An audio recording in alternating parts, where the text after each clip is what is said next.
अनुपमा में रूपाली गांगुली के दोस्त देविका के पति का किरदार निभाने वाले नितेश पांडे का निधन हो गया है। उन्होंने बीती रात 23 मई को कार्डियक अरेस्ट के कारण दम तोड़ दिया।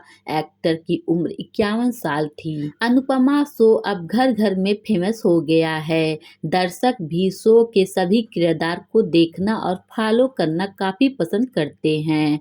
अब इस शो में रूपाली गांगुली की दोस्त देविका के पति का किरदार निभाने वाले नितेश पांडे का निधन हो गया है। यह सुन पूरी टीवी इंडस्ट्री में शोक की लहर पसर गई है। इस खबर को कोई भी विश्वास नहीं कर पा रहा है। चलिए जानते हैं कि अभिनेता की मौत किस कारण से हुई है।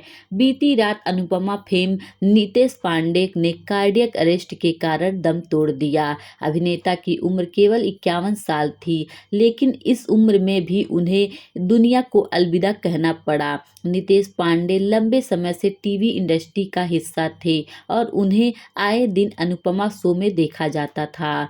इस खबर को न केवल परिवार वाले बल्कि फैंस भी शोक में डूब गए हैं। सोशल मीडिया पर भी यह खबर बहुत तेजी से वायरल हो रही है। अभिनेता नितेश पांडे बॉलीवुड में भी अपने अभिनय का दमखम दिखा चुके हैं। 17 फरवरी 1973 को जन्मे नितेश पांडे ने टीवी की दुनिया में अच्छा नाम कमाया था। यही नहीं, अभिनेता फिल्म ओम शांति ओम में बॉलीवुड के किंग खान के साथ भी काम किया है। अनुपमा शो में भी नीतीश के किरदार को दर्शकों की काफी सराहना मिली थी।